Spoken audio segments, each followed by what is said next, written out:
Well, hello, and thank you for joining us for episode 7 of Step Into Me, the podcast where we explore what it really means to listen to your inner voice and find the courage to step into your dream life.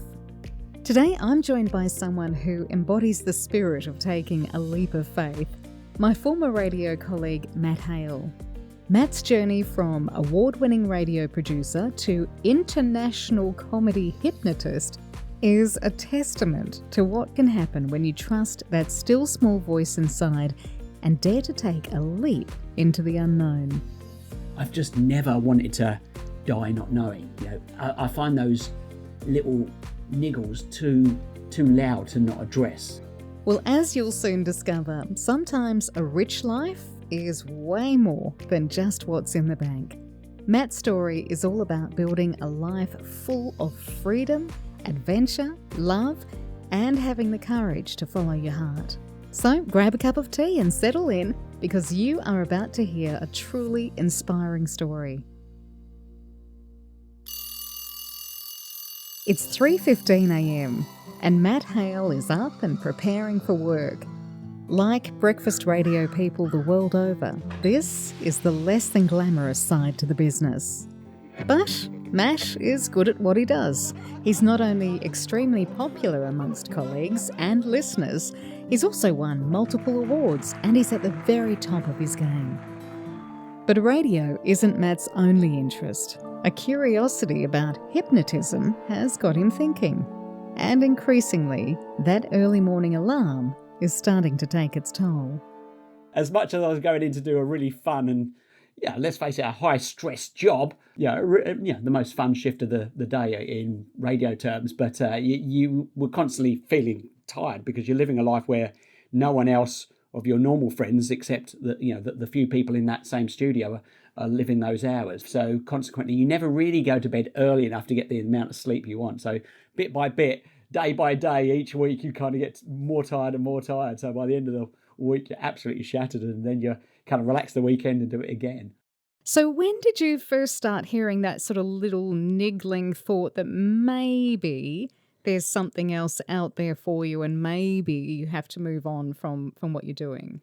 I was always interested in hypnosis, but because I had this series of really great careers, I actually started out as a DJ in clubs. So that was my first career, and that took me, to various countries. I'd go and work for a few months here, a few months there, DJing in clubs.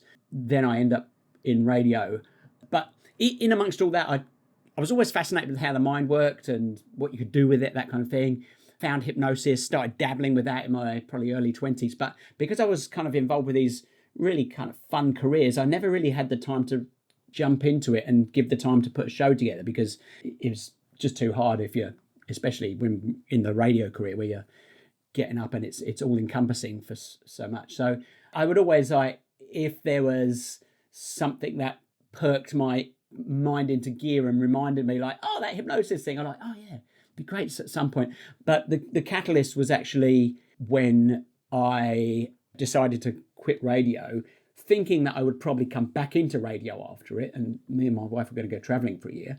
It was during that year that I actually realised, well, do you know what?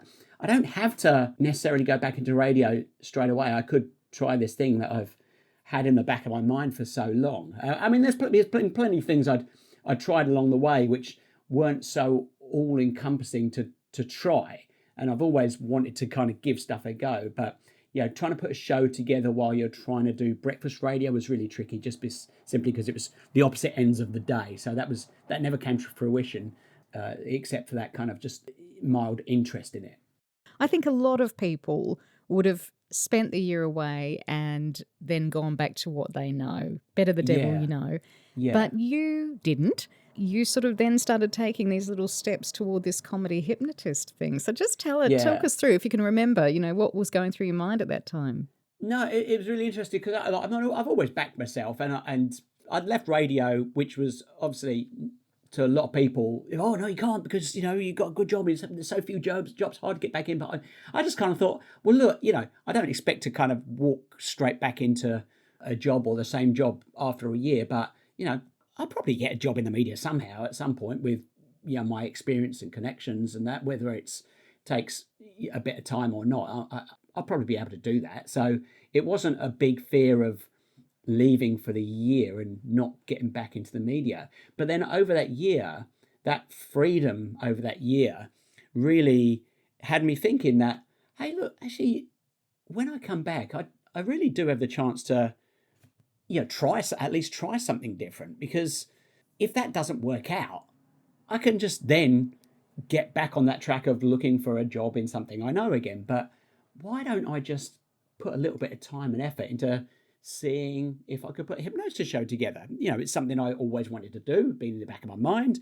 And I've always been wanting to one that I never want to die wondering. And I'd rather know that it didn't work out, but at least I tried it, rather than not know what might have happened. And I wasn't doing it to think, this is my next career, this will take over everything, this will take me around the world. It was just like, I think it'd be a really fun thing to do. And yeah, I reckon I could do it. I'm going to try and put a show together. So that was the move to that decision to at least give it a go when I got back.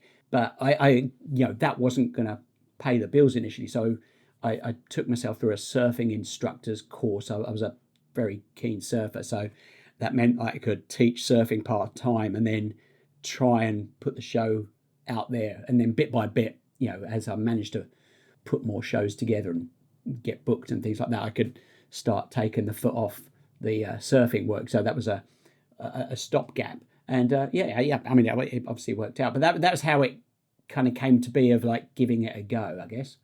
But you weren't a hypnotist, were you? I mean, you can't. No. I mean, you were a funny guy, so I can understand that. No. Yeah, like you'd have, a little bit of confidence in actually being able to, be funny on stage. But is there a hypnosis school? I mean, how do you learn to do that? Look into my eyes. Look into my eyes. You can't fake it. I was just an idiot with a stupid idea. That's it.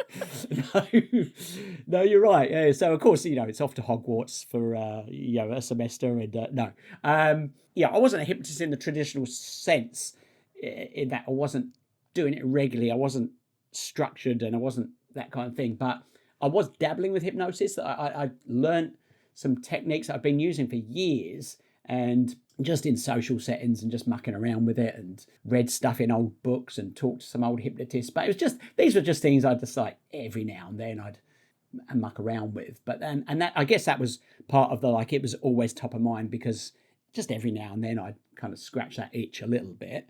But yeah, so when I wanted to put the show together, then I basically just looked at whatever I could find to get my information on online at the time. So it was not very well structured in my learning initially, but it was enough to put a show together and see what happened. So, I found some guys in the US who'd put some training stuff together, but of course I couldn't get over there. And so I got some information from them, and yeah, all sorts of things. So I basically, started to model a show on their format, and they helped me with that. And yeah, I just put a show on to see what happened. But what I always do explain with stage hypnosis, that it's really funny. There's no real proper rehearsal, proper practice other than doing it, because, unlike a singer where, you rehearse your songs and as long as you remember those words and hit those notes, you're fine, or a comedian, whether the audience like the jokes or not, the jokes you want to tell, or whether you're a magician, as long as you practice in the mirror enough, all the sleights of hands, and you can get away with it.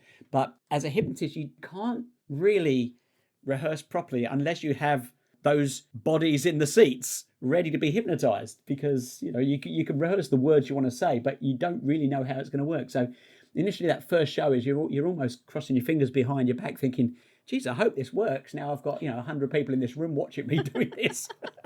And did it work? I mean, how did that first get? Where was it? Do you recall? I do remember it. It was at a bowls club in Fremantle, Western Australia, North Fremantle Bowls Club. You certainly don't go out and advertise, hey, come to my very first show, because that doesn't instill confidence in the audience. But if you just boldly, confidently pronounce that you're a stage comedy hypnotist and you're running a show, well, the people who don't know you then don't know that It's your first show.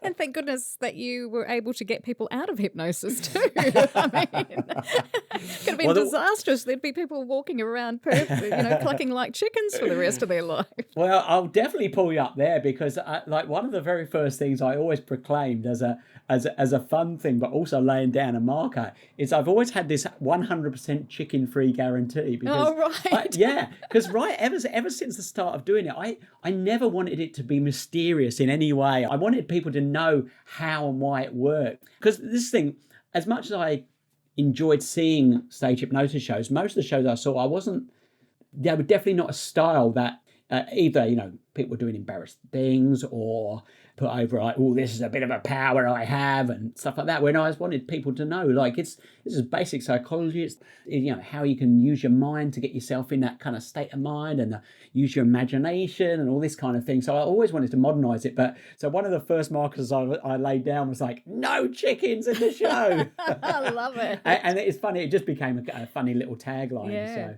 yeah. So what part did visualization play for you, Matt? Were you seeing yourself on stage and thinking, yeah, I can do this? Because it's not every day you wake up and think, I'm going to be a comedy hypnotist. And so did that play any role for you? Because I think for a lot of people it would have to. Yeah, absolutely. I've always been a very visual thinker. And so I think even before I knew what visualization was, I was naturally doing that anyway. And now I do it purposefully. But I was constantly seeing how things work in my mind and placing myself in that situation. When I was thinking about doing a show, I was seeing myself doing the show. Because that's the thing, if you can't see yourself doing it, if you can't imagine yourself doing it, you're working against yourself already. Mm-hmm. And you can change that way of thinking. You can force that image of like, okay, well, even though I'm not that sure I can do this, let me imagine if I could, like, what would that look like in my mind? But I already had that thing of like, hey, I saw a hypnotist do a show once and I thought, well, if he could, I probably could. So I could at least see myself doing it in my mind. And yeah, that definitely helped me work towards actually believing it was possible and carrying through with at least testing that theory out and going all in on me, like, will it or will not work for me? And also, will I or will I not enjoy it? Because I didn't know that. And this wasn't about setting out a career path which would find me, 15 years later with TV shows and world tours and all sorts of things behind me because of it. It was just basically like, let's see, I'd like to put a show together. Could have just been the one. Could have enjoyed it, but decided I didn't really want to do it as something to earn money. It could have been a financial disaster, or it could have just not worked, or it could have all these different things. But I at least saw myself in my mind being able to do it. So enough to give it a go and see what happened. But then you start getting the gigs. I see that, on Facebook that you were getting gigs on Mind Sites and comedy festivals and, people are flying you to different locations to do corporate gigs and all this sort of stuff. And this starts to look like a full-time job, maybe not a career at this stage, a job. And then I see a photo of you and Mike Tyson from memory that you even did him as well. So how is this feeling at this stage? Because suddenly there must have been that little turning point where you thought, hey, I can make a life of this. Yeah, do you know what it was? I think what happened was I got invited. That thing with Tyson came out because I was in Vegas talking at a hypnosis training event. And so that was one of those things I was like, wow, I've just been doing this thing on my own. And then through the power of social media, even at that point, other people in the industry had started to take note. And I, got invited, did want to come and talk at this training event because it seemed that what I was doing it well and people seemed to like it. It seemed to be a slightly different take on how it had been. And I was like, well, maybe I'm pretty good at this. I mean, I knew I was doing the shows okay. The shows felt good to me and that, but that was really nice. I was like, well, maybe I do have legs in this because it did seem to snowball very, very quickly. It did. Realistically, within a couple of years, I was working absolutely full time, even within the year, I think. But within 2 years, I was already traveling a lot with the show. So not just doing shows locally. I was getting booked for different things, and first little bit of TV came along and stuff like that. So that kind of happened very quickly. And your lovely wife, Catherine, who had her own successful career prior to meeting you, and this takes off, and then she takes a huge leap of faith as well and gives away her career to become your manager. So what was that like for Catherine to leave her high-profile job to start travelling the world with hubby? Yeah, so this is an interesting way this developed, because what happened with me is, as much as my career as a hypnotist, and before that my career was a radio guy and things like that, but I've not been someone who's like, I live and breathe radio, or I live and breathe hypnosis. I've just loved doing those things as my job. But I have all these other things in my life that I absolutely love doing. You know, love surfing, love traveling, love going out for coffee, love walking the dog, love blah, blah, blah, blah, blah. So having this very flexible job now of shows, which sometimes would be, occasionally there'd be a couple in a week, but then sometimes you might have a break of 2 weeks before there was another show. So, that made it be very flexible for me to just suddenly go, I don't have a show for a couple of weeks. I can still answer my emails and try and develop some business, but why don't I just pop up to Bali for 5 days and answer any emails from there while I'm surfing all day, So the problem with that was that, unfortunately, Catherine had a very good job in corporate finance, that she'd been 20 years with the same company.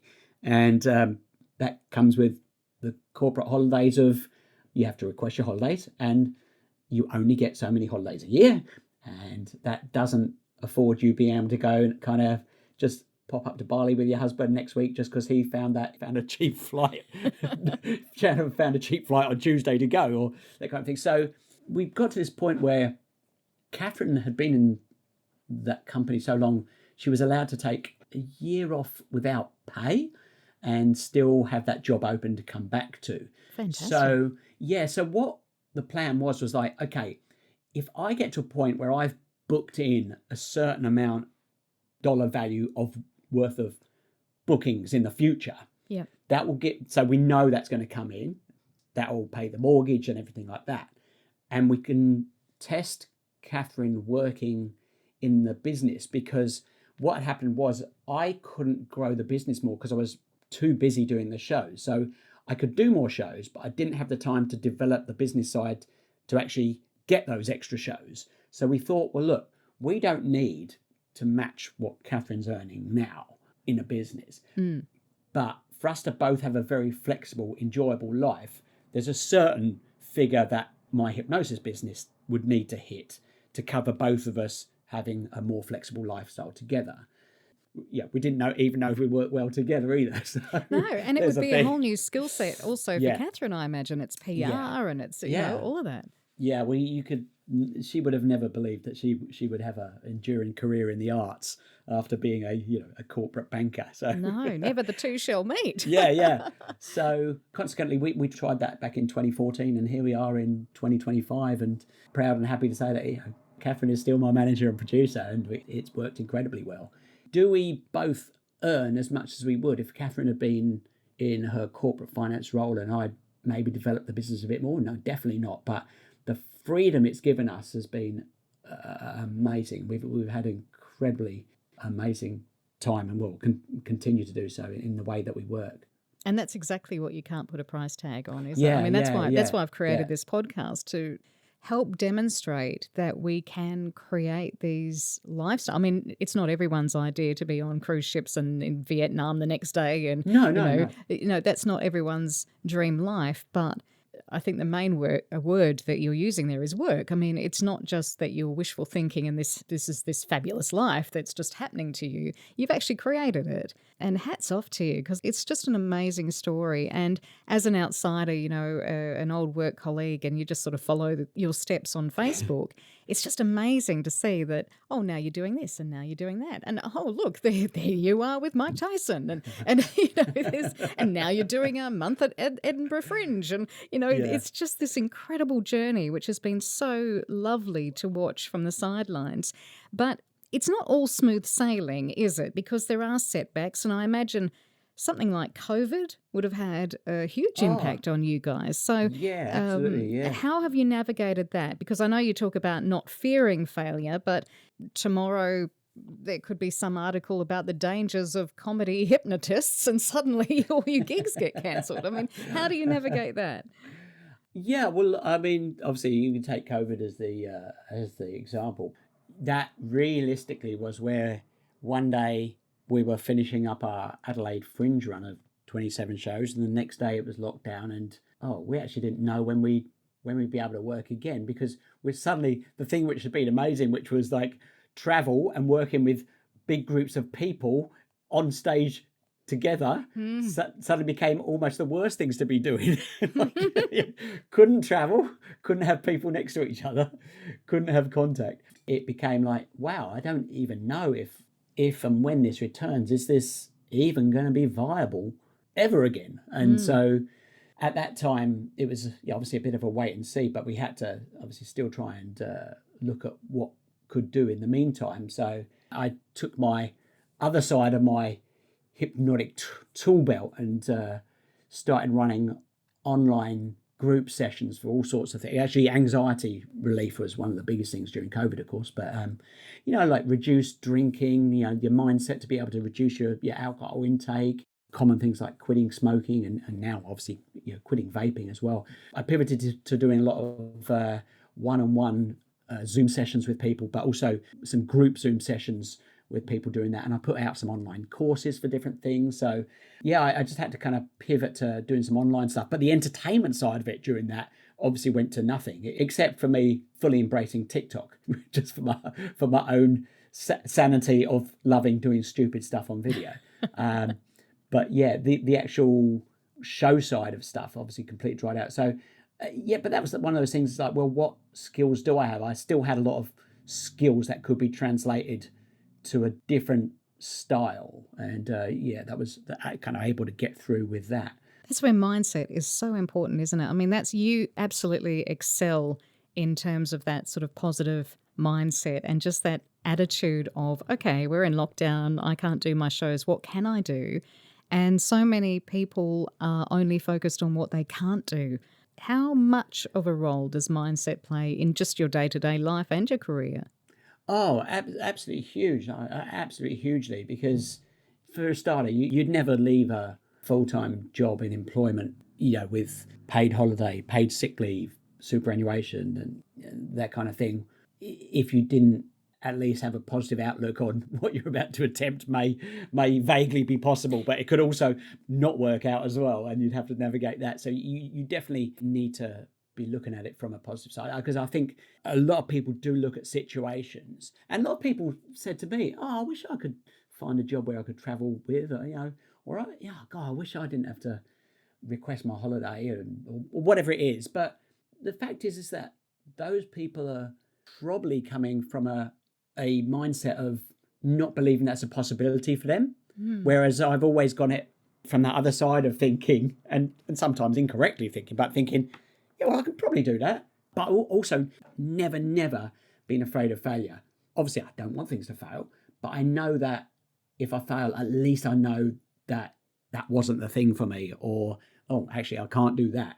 But also along the way of those failings, something else comes up. You either meet someone that leads to something else, or you find a little new skill that you were good at that in that thing, but it didn't end up being the thing that led to the thing you were originally going for, or things like that. So I think too often with mindset, you're taught that, like, you gotta lean into it and believe that you can do it, your whole body, your whole mind, your whole spirit. But actually, I don't think that's the case. I just think, like, you can be realistic and kind of go, I could put my money into it, I could put months of hard work into it, and it could still go wrong. Of course it could. But I'm still going to give it a go, because what's the worst going to happen? The worst that can happen is, like, it didn't work out. Well, I'll try something else. Or it didn't work out and I'm going to have to, like, find another way of getting this money, or whatever it is. But I've always come from that side of, I've just never wanted to die not knowing. I find those little niggles too loud to not address. Those little, like those inner voices that you talk about, those, however you frame them, I've always found that they're too loud to ignore. And And sometimes they're in very quick turnarounds of like, how about I try this, da, da, da. And then sometimes it does take years, for me, the hypnosis thing, I'd been dabbling with hypnosis since my early 20s, but it was not until my late 30s that I actually put a show together. That was a very long little thing in the back of my mind before it came to fruition. It seems like a mountain to climb, right? But you don't have to go 0 to 100. You don't have to be like, oh, now I wasn't a hypnotist and now I'm doing 5 shows a week or whatever it is. Like just the smallest steps will start that journey. Those smallest achievable steps. So, for example, if you wanted to start a podcast and you've never done anything like that before, the smallest thing of Googling, like, how do I register for a podcast, or coming up with a domain name, registering a website, those are things that are very, very simple to do, but they're still a key part of the journey, but it sets you on the step, because if you've then registered a name for your podcast, well, then you're probably going to take the next step. What do I next do? What microphone do I need to get? Well, I'll Google that, so it's those things. Whereas I think some people will look at things and kind of go, oh my God, how would you ever do that? Or how would you ever do this? Because they only see the top of the mountain, and that just seems too far to climb. But they don't see that first little step or handrail at the bottom that you've got to attach yourself to, which is super easy, super simple. But once you kind of set yourself on the way, you want to do that next step. You want to do that next step. You want to do the next step. And then suddenly, oh God, I've booked myself this thing I'm doing now. I've booked a venue, or, I'm doing my first recording or whatever it is, so. I must mention the TEDx talk, because I think it's fabulous that you gave, the power of probably, and you've talked about that a little bit here. Can you share what that is all about and how it's shaped your choices over the years? I'll tell you how I came to realizing it. I went from being like the other side of radio, where you're trying to get guests in and things like that, to actually becoming the guest on radios. And then I found there's a lot of common questions that people want to ask you about, how you got started as a hypnotist and things like that. And I would quite honestly say, oh yeah, I saw someone doing a show and I thought, oh, I could probably do that. And then people would kind of laugh as if I just made a joke. And I was like, this is quite a common thing. And then I realised, like, okay, this is obviously not the way most people think. So then I realised that most people don't look at things and just kind of go, well, there's someone doing it. It's a thing. So yeah, I could probably do it. I then realised that as a percentage, probably more people look at things and kind of go, geez, I wish I could do that. But like then their default thinking is, well, obviously I wouldn't be able to, because I'm not like that person, or I'm not able to, stand on here, or I'm not able to do this. But I realised that if you actually look at it from the I can probably do that perspective, it just opens up more opportunities, because that willingness to think you can do it, but being happy to fail, ends up giving you more successes in the long term. Because sure, you may fail at a few things, but you're definitely going to have a few wins along the way. Whereas if you'd looked at it and kind of go, nah, I wish I could do it, obviously I probably can't do that, then you're just not even going to try. There's going to be no result from anything. Either way, no small win, no big win, no knowledge of yes or no, I could do it or not. You just don't know. So I just realised that coming from that, looking at it as, I can probably do that way of thinking, is a big plus. And I always say to people, because sometimes people say, yeah, but I don't think like that. And I just say to them, well, why don't you think I probably can begin to think like that? So, that really is a starting point, isn't it? Yes. Maybe you need to start thinking that you can think like that. Yeah, what about it? Yeah, I probably can think about that. Let me try it and see what happens. I probably can think I can do that. Yeah. So have you had any little niggles, I mean, you've been doing this, as you said, for 15 years now, but are you going to become a chef, or what's happening? Oh, sorry, yeah. I guess so. There's always things, but I've been so busy with my shows, because obviously they became such a big thing, and I write shows that I tour with, and when I'm doing festivals, basically you're not essentially getting booked for a festival, you're finding a venue to become part of that venue, and then you're responsible for all the marketing, and you're literally tens of thousands of dollars in the hole before you've even sold a ticket, which you get a percentage of. So bit by bit, you're climbing that hole. So going into a festival run, you realistically spend months before that working on it, whether it's writing the show, promoting the show, designing the artwork, marketing the show, doing press and media for the show, all these different things. So it's very time consuming, but they're also incredibly fun.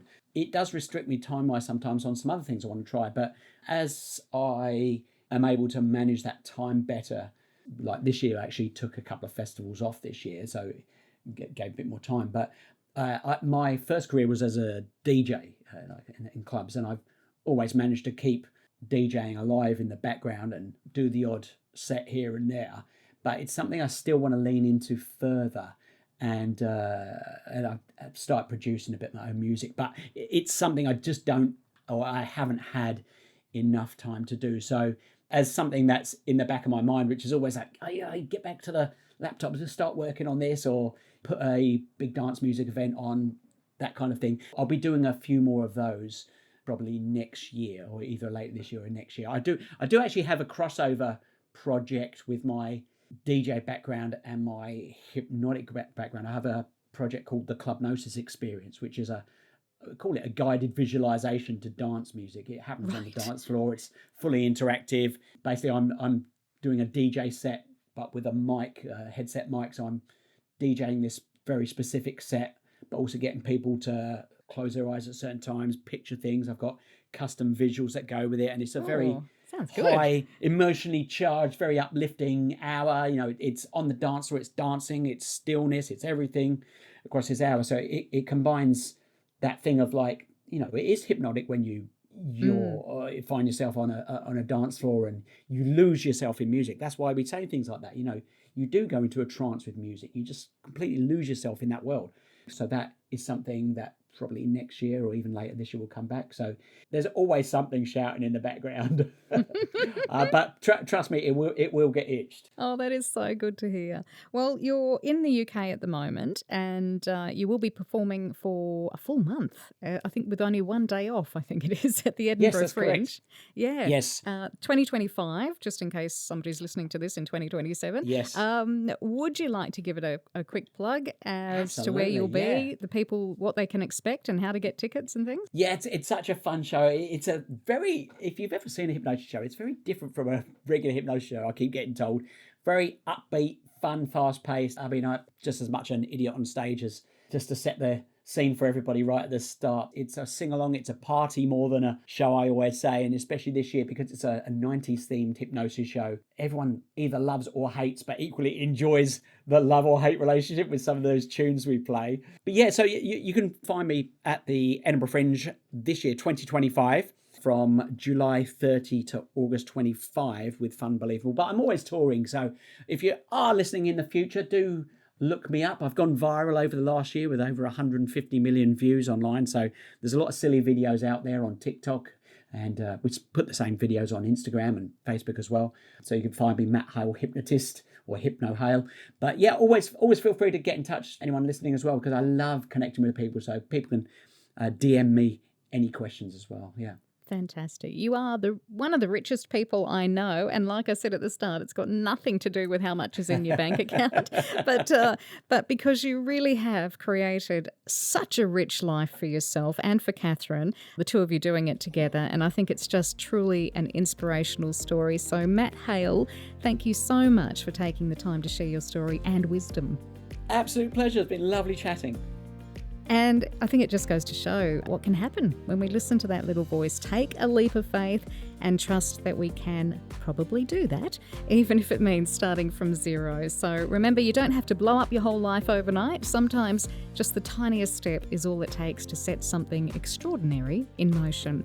I'm Belinda Lee. This is Step Into Me, helping you find the courage to be true to yourself.